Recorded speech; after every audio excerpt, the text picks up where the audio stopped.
Hello നമസ്കാരം. അങ്ങനെ കാത്തിരിപ്പിനൊടുവിൽ കേരളത്തിലെ വിവിധ തിയേറ്ററുകളിലും പവി കെയർ ടേക്കർ എന്ന ചിത്രത്തിൻ്റെ ആദ്യ ഷോ കഴിഞ്ഞ് ചിത്രത്തിൻ്റെ ആദ്യ പബ്ലിക് റെസ്പോൺസ് ഒക്കെ പുറത്തുവന്നുകൊണ്ടിരിക്കുകയാണ്.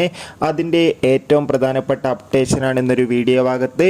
വീഡിയോയിൽ മുൻപ് വീഡിയോ ലൈക്ക് ചെയ്യുക, ചാനൽ സബ്സ്ക്രൈബ് ചെയ്യുക.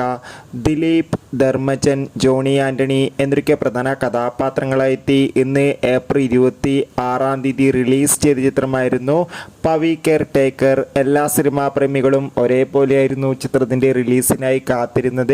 അങ്ങനെ കാത്തിരിപ്പിനൊടുവിൽ ചിത്രത്തിൻ്റെ ആദ്യ ഷോ കേരളത്തിലെ വിവിധ തിയേറ്ററുകളിൽ അവസാനിക്കുമ്പോൾ ചിത്രത്തിന് അതിഗംഭീരമായ പോസിറ്റീവ് റെസ്പോൺസ് തന്നെയാണ് പുറത്തുവന്നുകൊണ്ടിരിക്കുന്നത്. ചിത്രം കണ്ട് പ്രേക്ഷകരെല്ലാവരും ഒന്നടങ്കം പറയുകയാണ് ചിത്രം ഒരു മികച്ച കോമഡി ഫാമിലി എൻ്റർടൈൻമെൻ്റ് ആണെന്നും ചിത്രത്തിൽ ദിലീപിൻ്റെ നല്ല മികച്ച അഭിനയവും മികച്ച കോമഡി രംഗങ്ങളൊക്കെ കാണാൻ വേണ്ടി സാധിക്കുന്നുണ്ടെന്നും. എന്തായാലും കാത്തിരിക്കാം. പവി കെയർ ടേക്കർ എന്ന ചിത്രത്തിൻ്റെ കൂടുതൽ അപ്ഡേഷനായി അടുത്തൊരു വീഡിയോയിൽ കാണും വരെ ഏവർക്കും ബൈ ബൈ.